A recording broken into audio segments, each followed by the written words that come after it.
न फेल हुआ।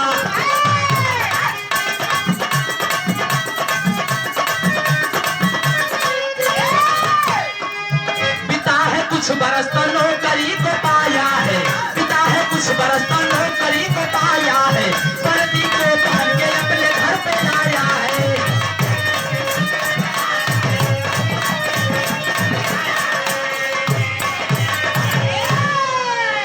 आबादनी अच्छे लाल बिंद के छोट लड़का आर्यन बिंद की तरफ से इस भाव पे 51 रुपए का आशीर्वाद आया। बहुत बहुत प्रणाम। माता रानी से प्रार्थना हर मनोकामना पूरी होखे। अरे बाबू पहले कहानी के समझ ला, ओकरा बाद कहानी शीशा नियर झलक जाई। जौनपुर जिला भकुरा गांव के रहे वाला राजेश सिंह जेकर नाम बतावल गई। पिता राजेंद्र, माता परमावती के लाल। 3 भाई है बाबू। सब भाई खुशी खुशी जिंदगी चलत हो। राजेश सिंह पढ़त हो, दिल में बड़ा अरमान हो, पढ़ लिख के देश के सेवा करब, देश के रक्षा करब, फौजी बने के तमन्ना हो। लेकिन कई बार ट्रेनिंग में फेल भी हुए बाबू। आज राजेश सिंह की शादी भी हो गई। दुल्ही जूली आइल बा संगवा में रहा था वो। आज राजेश सिंह की किस्मत देखा, ट्रेनिंग में गईलन, लाइन में खड़े होते हैं। जब लाइन में खड़ा भइलन ये बाबू, आज भगवान की मर्जी फौज में नौकरी लग गई। जब फौज में नौकरियां लगल ये बाबू, आज वर्दी को पहन करके अपने घर पे आए। जब गांव देश के लोग देखलन तो खुशी के मारा झूम गेलन। कहलन भैया राजेंद्र तो हार लइका राजेश नाम रोशन कर दिलस, गांव देश के नाम रोशन कर दिलस, पढ़ लिख के मेहनत कैलस, फौज में भर्ती हो गया। आज लइका राजेश धीरे धीरे छुट्टी बिता के ये बाबू शांति राय हो। ए भैया जब तो हार नंबर आई तो बोल लिया, काहे डिस्टर्ब करत हुआ भैया। जब तो हार नंबर रहा हम तो कुछ न बोलत रही, तो काहे तू बोलत हुआ? आए बाबू आज धीरे धीरे छुट्टी के टाइम बीतल हो। छुट्टी बिता के जब चले लगलन, उस समय देखा होत का हो, बिरहा में गीत लग गई।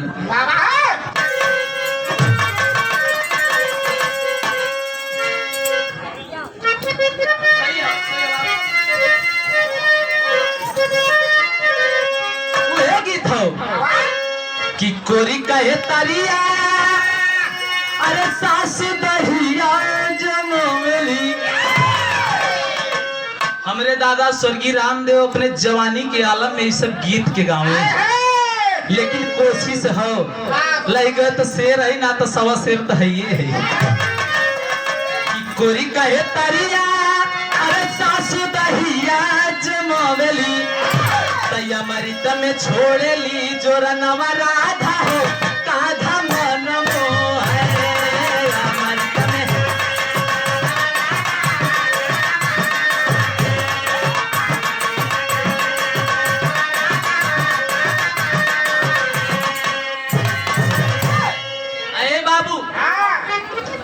का हो राजेश सिंह जब छुट्टी बिता के घर से चले लगलन, उस समय घर के माहौल थोड़ा बदलत हो।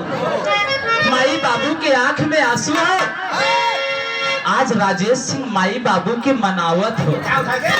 कैसे कि घरवा से चलल जबा, अरे फौजी न जवानवा हो, घरवा से चलल जबा, अरे फौजी न जवानवा हो, छुए माई बाबू के चरणवा बिरवा हो, झर झर बरसे अखिया छुए।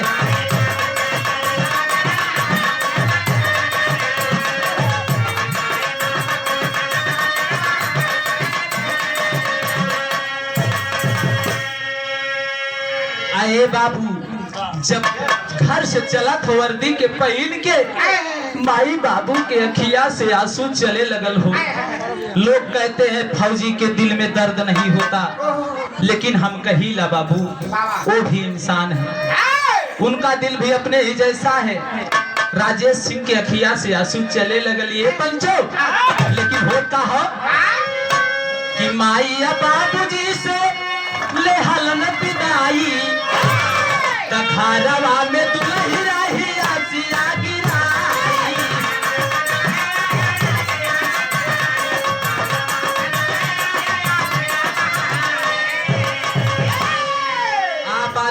बलदेव बिंद सराय खानी बाबू जी के तरफ से 51 रुपए का आशीर्वाद, बहुत बहुत प्रणाम हो। कि समझाव चूली के अरे सजनवा बिरवा हो झरझर बरस अखियां। आए बाबू आज माई बाबू के चरण छू के आशीर्वाद लेलन, जब चले लगलन आज दुल्ही घर में से रोवत हो। दुल्ही के तरफ देखलन, दुल्ही के आंख से आंसू चलत हो। ये पंचो जा करके दुल्ही के समझावत हुए कि अरे पगली तू रोवत हो, आखिर तुम एक फौजी बहादुर की औरत हो, तुमको भी बहादुर होना चाहिए। ये तो काम करा है, आंसू फटाफट पोंछ ला, जा आरती के थाल सजावा, तिलक लगा के विदाई दा, हम चलब, टाइम ना हो। आज दुल्ही अपने पति के बात सुनलस। ये बाबू आज आरती के थाल सजौलस, आरती दुल्हा के अपने उतार के टीका लगा के दुल्ही विदा कर दिलस। जब विदा कैलस पहली बार हेड क्वार्टर पे गईलन। हेड क्वार्टर से ड्यूटी कहाँ लगत हो बाबू? बिरहा में गीत लग गई।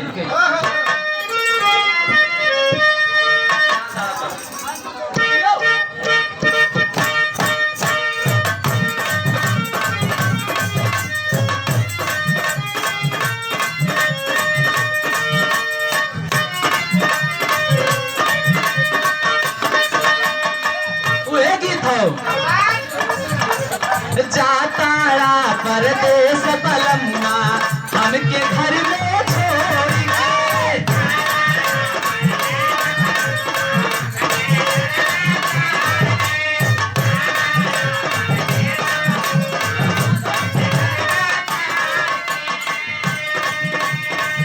देखा ये भैया ये कौनो आजकल के दुल्ही जतरा बनावत हो। पहले के दुल्ही अगर दुल्हा परदेश जाओ चचा दही गुड़ खिया के जतरा बनावे, लेकिन आजकल के दुल्ही करत का हो? जाताड़ा परदेस बलम्मा हमके घर में छोड़ के।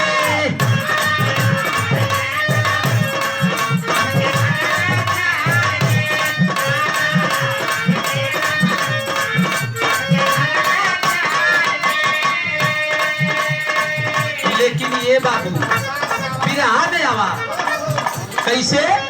हेड क्वार्टर पे गईलन, उस समय पहली ड्यूटी लगत हो कहा फौजी तब बंगाल में चलने तरफ पगड़िया बांध के।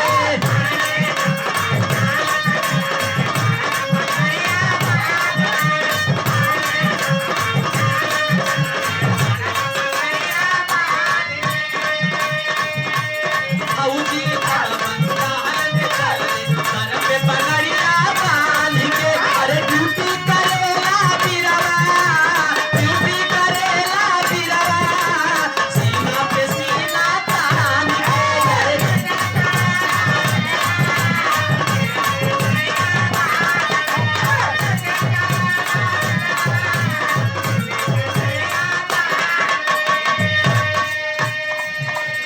आप आदरणीय श्री साधु पटेल जी के भतीज लालमणि पटेल जी द्वारा 51 रुपए का आशीर्वाद, बहुत बहुत प्रणाम हो।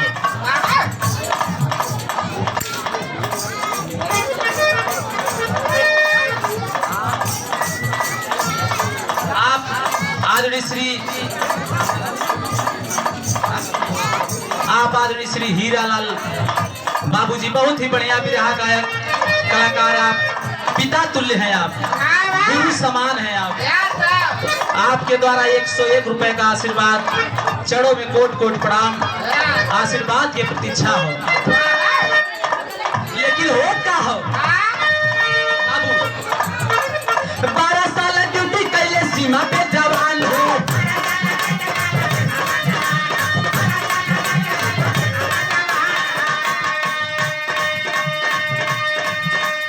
एक दिन फोन किए कर्नल श्रीमान हो।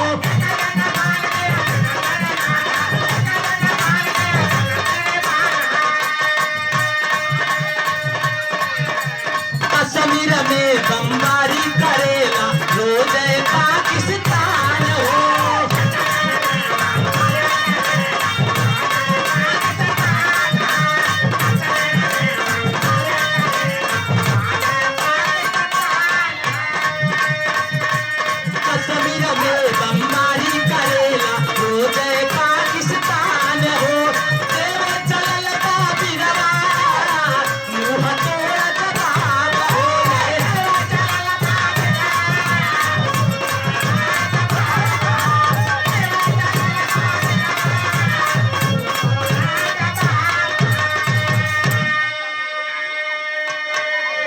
अरे बाबू बंगाल में ड्यूटी करत हुन, बंगाल के बॉर्डर पे राजेश सिंह धीरे धीरे 12 साल ड्यूटी कैलन।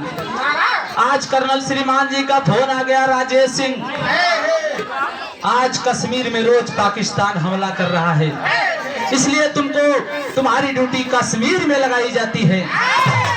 अरे बाबू इतना बतिया जब राजेश सिंह सुनलन, उसमें भइल का, अरे ये पाकिस्तान संभल जाओ, अरे ये पाकिस्तान संभल जाओ भारत के वीर जवानों से, अरे लड़के पार नहीं पाओगे गोला बम कमानों से। अरे भारत माता के लिए, अरे भारत माता के लिए कुर्बान भले हो जाएंगे, अरे भारत की जन्नत का कश्मीर हम उसको नहीं गवाएंगे। अरे बाबू कल नए पाकिस्तान वालों, अब तुम्हारी खैर नहीं, समझ जाओ भारत की जन्नत कश्मीर हो। एक राजेश ना 1000 राजेश कुर्बान हो जाएगा, लेकिन भारत की जन्नत कश्मीर को कभी खुशी खुशी तुमको नहीं देगा। लेकिन उसमें विरह में गीत बदल गए मास्टर।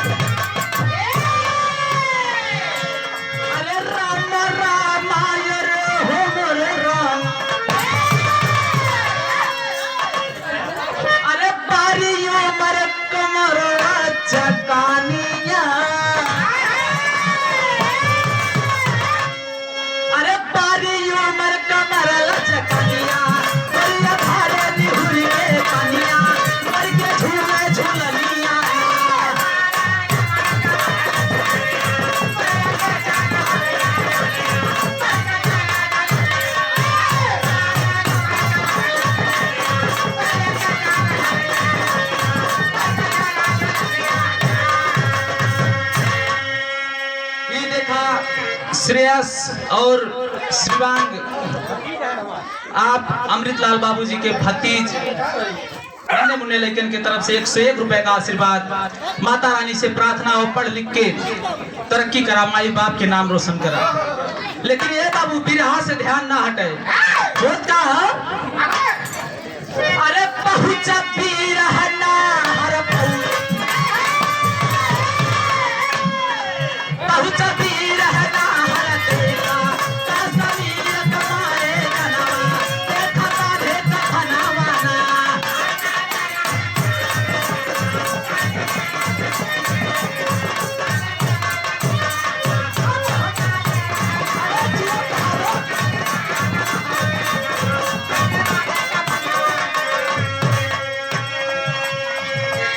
बाबू गौर करेंगे आप लोग। आज राजेश सिंह कश्मीर पहुंच जाते हैं, धीरे धीरे ड्यूटी करत हुवन। एक दिन गद्दार नीच पाकिस्तान करता है क्या, ड्यूटी कई के जवान सोवत हुवन। आज पाकिस्तान गद्दारी करता है, घात कैलस बाबू। लेकिन कैसे बाबू, बिरहा में विदेशिया लग गए।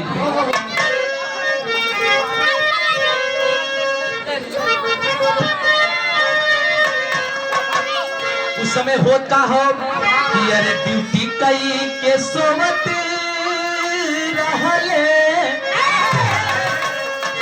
असीमा पे जवानवा हो, अरे मौका पाके घात कैलस अपी दूराचरिया।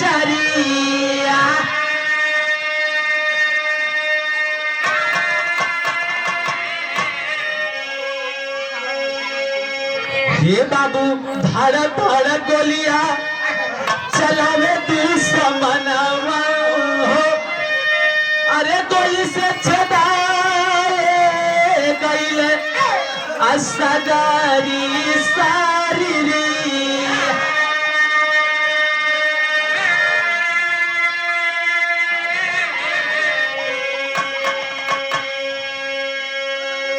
अरे जनवा बचावे के ना अब पीरवा हो मौका पवले अरे पल में बिछाइल बाटे धरती पे लसिया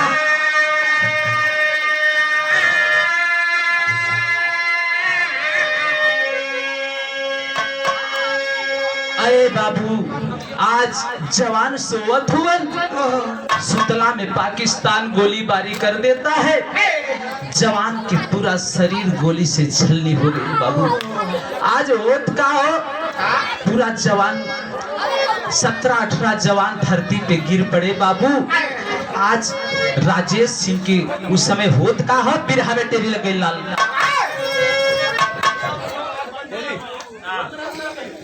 आप आदमी श्रीमती मीना देवी पत्नी जग्गाराम बिंद ग्राम प्रधान जी के तरफ से 51 रुपए का आशीर्वाद बहुत बहुत प्रणाम हो जनता जनार्दन सबके कोट कोट प्रणाम आशीर्वाद के प्रतीक्षा हो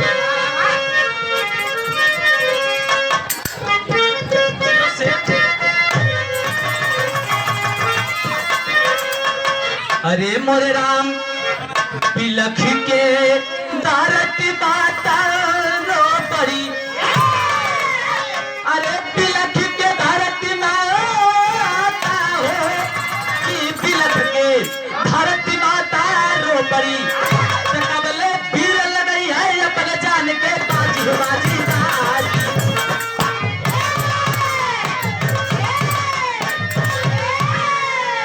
जियो से अरे कबले वीर लगई है अपने जान के बाजी बिलख के धरती माता रो पड़ी उस समय बाबूजी आज राजेश सिंह के अखिया खुलल हो देखलन पाकिस्तान गोलीबारी करत हो उसमें राजेश सिंह कैलन का बिरहा में पहपट लग गई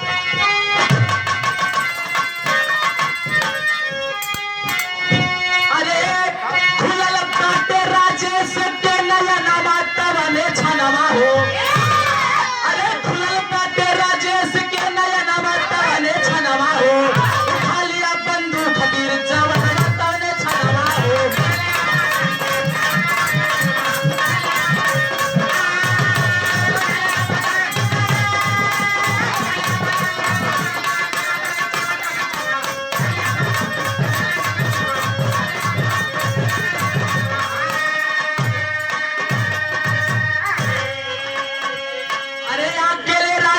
बहादुर कई दुश्मन को मारा हो तब तक एक दुश्मन पीछे से चलाया गोली करारा हो अरे गिर गए धरती पे बलवाना तब छनवा हो तब भारत माता के जय बोलल गुननवा तब छनवा हो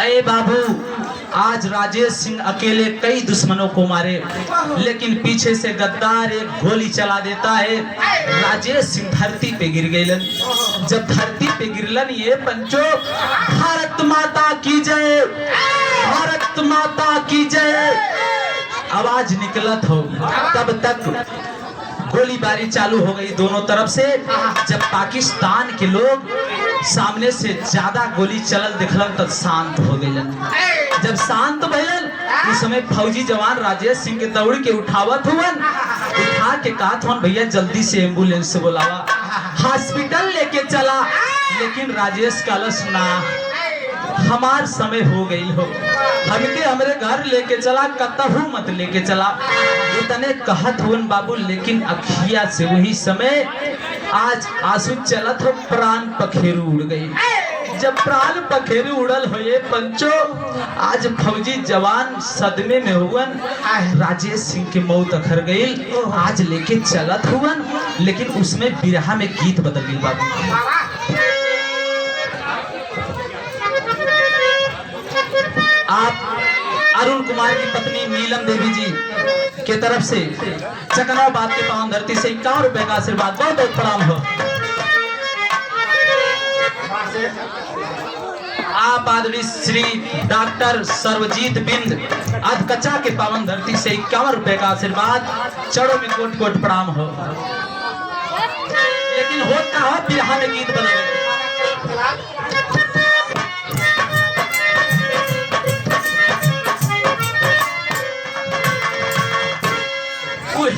हो कि माई का है कि बेटी अनियरे बिया है बे हो कि माई का है कि बेटी नियरे बिया है बे हो पपई का है कि दूरा देश हो।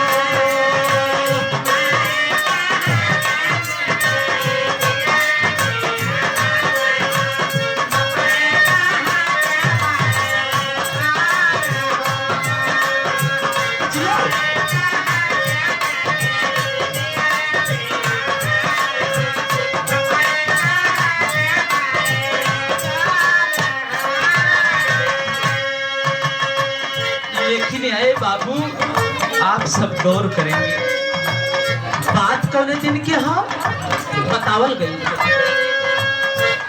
18 सितंबर रहल मनहू सदीनावा हो 18 सितंबर रहल मनहू सदीनावा हो जौन दीना पतिया कैले धात हो।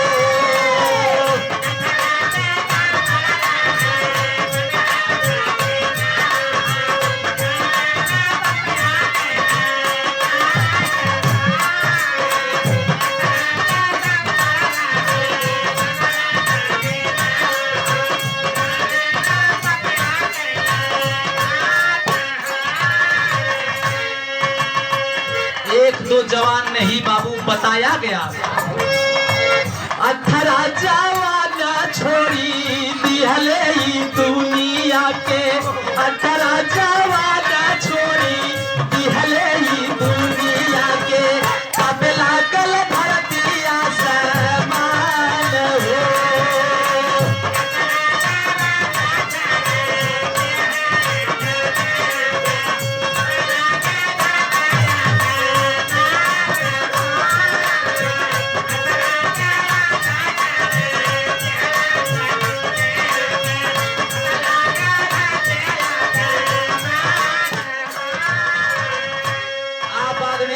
चौहारी लाल बिंद रामनगर की पावन धरती से 101 रुपए का आशीर्वाद चढ़ो में कोट कोट प्रणाम जनता जनार्दन सबके बहुत बहुत प्रणाम हो।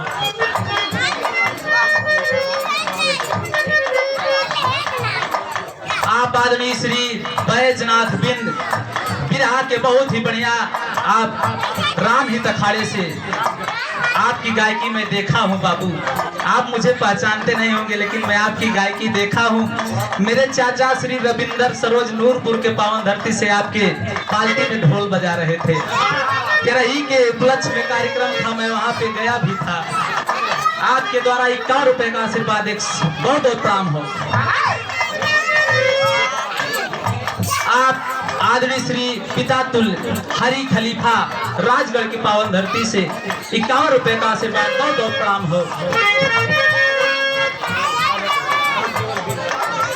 आप आदरणीय पितातुल श्री राम केवल बिंद कान्हापुर के पावन धरती से 51 रुपए का पुरस्कार बहुत बहुत प्रणाम हो। लेकिन अरे बाबू बात के समझला 18 जवान शहीद हो गए लेकिन आज सब हे भैया हे बाबू तनी शांति मनावा 10 मिनट और बस ओकरा बाद बगल से नंबर लग जाई। आए बाबू आज राजेश सिंह के लसिया लेके चलत हुए। आज घर की हालत का हो कि जूली दुल्हनिया के मंगिया धोवाई गई। जूली दुल्हनिया के मंगिया धोवाई गई। माई बाबू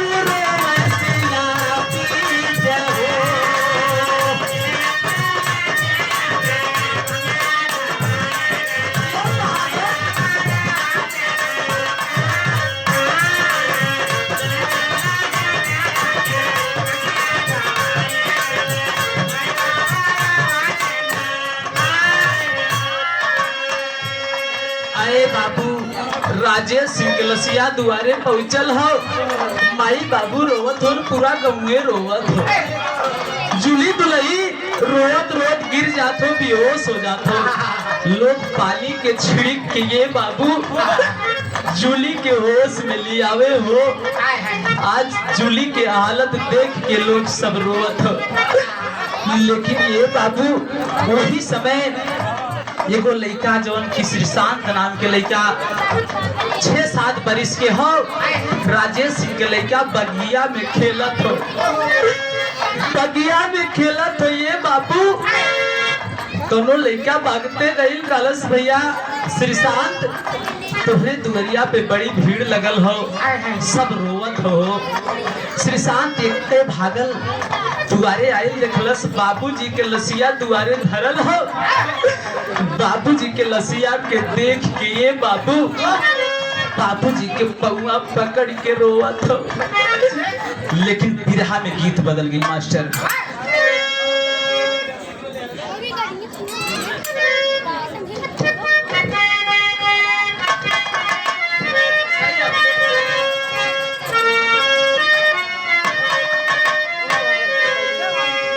गीत हो निमिया के डालचनी कटैया ये बाबा,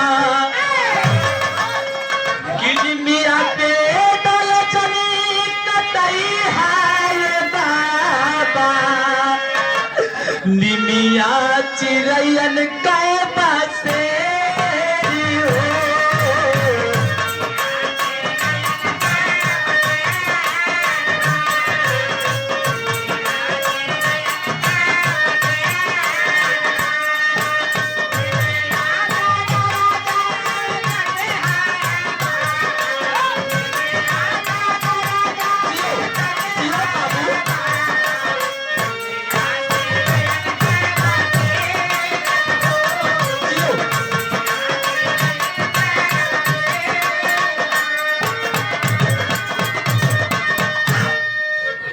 आप आदमी श्री मिट्ठू लाल बिंद चांदपुर के पावन धरती से आप बाबू श्री अमृतलाल जी के बहन के ससुर जी के द्वारा 101 रुपए का आशीर्वाद बहुत बहुत प्रणाम हो। जनता जनार्दन सबसे कोट कोट प्रणाम आशीर्वाद के प्रतीक्षा हो। लेकिन आए बाबू लड़का पापा के पौआ पकड़ के रोवत हो, अखिया से आंसू चलत हो ये पंचो। बाबू के पैरवा पकड़ के रोवत होकर दिल से आवाज निकलल। कैसे का कहा था यह कहा था कि बचपन में बढ़िया छोड़ावला ये पापा, अरे बचपन में बढ़िया छोड़ावला ये पापा, के कर धई के चलब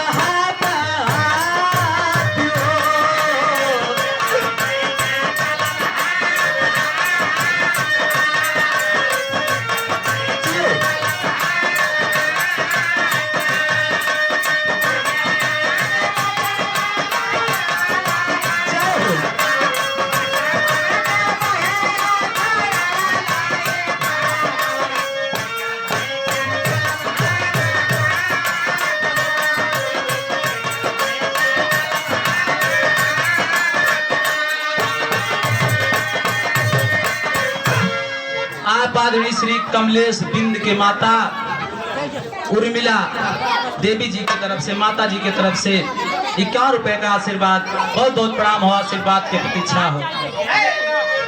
लेकिन लड़का रोवत हो ये बाबू कलश पापा ये अच्छा ना कैला पापा, ये अच्छा ना कैला।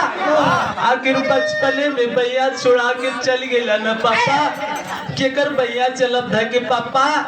लड़का रोवत हो लेकिन कहत हो कि माई के मनिया कैसे धुरा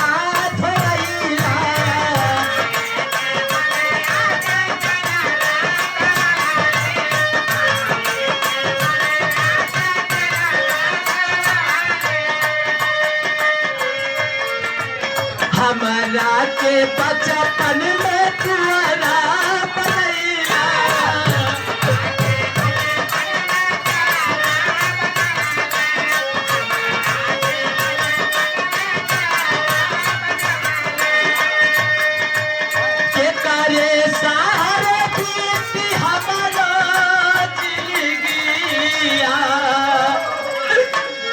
कर धई के चलब हम हाथी हो।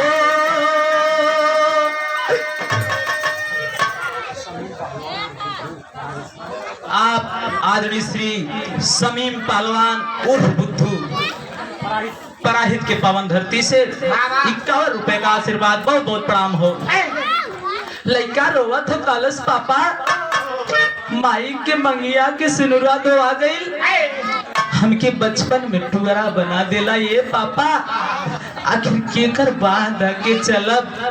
लेकिन ये बाबू आज होत हो का होत हो, लड़का रोवत हो तब तक पुलिस जो फौजी जवान लाश को लेकर के आए थे, फौजी जवान बच्ची को गोद में उठा लेते हैं बाबू। कहलन बेटा रोआ मतलाल, तुहार पढ़ाई लिखाई की खर्चा सरकार दे, बेटा चिंता मत करा। इतनी बात आज होत हो तब तक भैल का आल्हा में बतावे के पड़।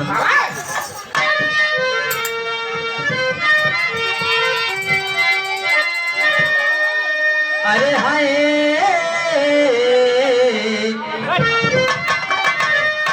इतनी बात फौजी का तो तब तक जूली श्रीशांत के माता उठ के कहलस साहेब आखिर ये कैसे कबले चली, हमार बात कान खोल के सुना। कहा था कि कबले गवई है से,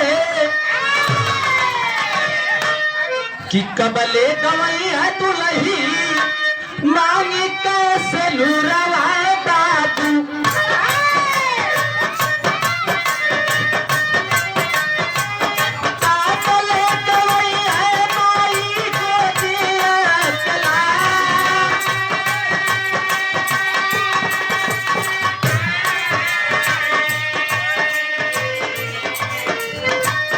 कबले गवई है बहिनी आपला बिरला बाबू।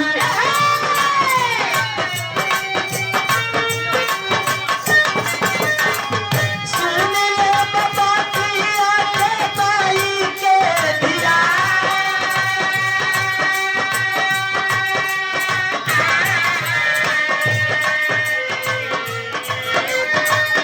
बारे बारे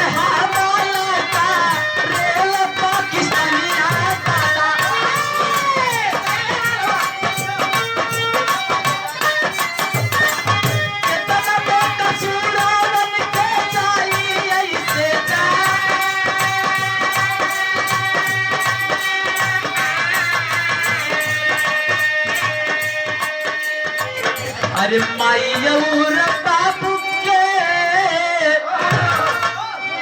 विश्वास उठ जाई है दादा, के नहीं भेजी अपन सीमावा पेला। अरे बाबू जूली इतनी बात वो फौजी लोगन से कहा तो आखिर यही तरह चली था कि वो अपन लड़का सीमा पे ना भेजी। ये साहेब हमके पैसा ना चाहिए, चाहिए का बतावत हो। आप आदमी श्री रोहित चौधरी सपा नेता, आपके तरफ से 51 रुपए का आशीर्वाद, जय समाजवाद, बहुत बहुत प्रणाम हो। जूली डांट करके बोलती है उस समय, आखिरी में का नाम है कैसे,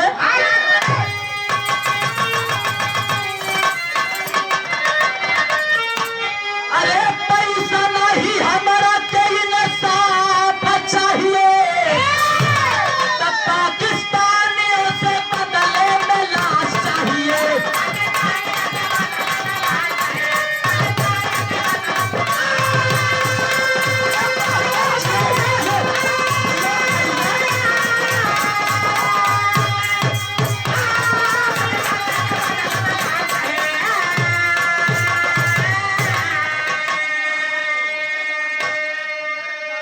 कलश है साहेब, रुपया पैसा ना चाहिए, खून के बदले खून, पाकिस्तान से खून के बदले खून का हिसाब चाहिए। उसमें जूली कहा था लेकिन भैल का कि भारत के जवान तब अरे कई ले चढ़ाई, कई पाकिस्तानी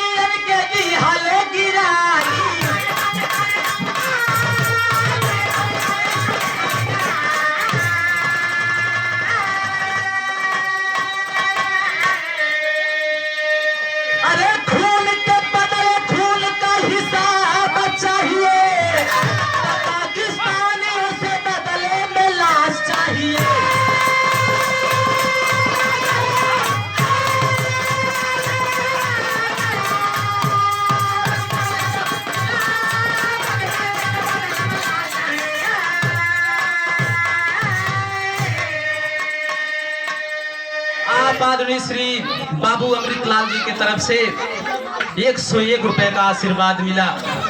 आप बिरहा के बहुत ही सुंदर बिरहा सम्राट, आप कलाकार भी हैं। आपका भी बिरहा मैंने एक बार ही सुना है। आपकी तरफ से 101 रुपए का आशीर्वाद, बहुत बहुत प्रणाम हो।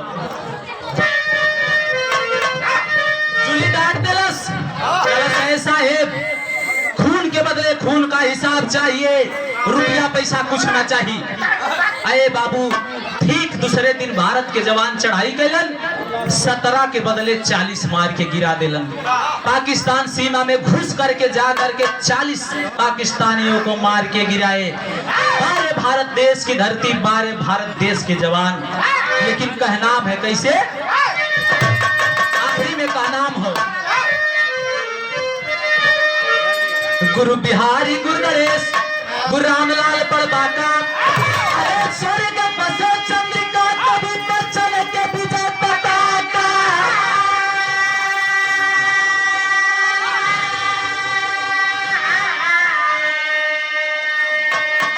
अरे बिलख के धरती माता रो पड़ी,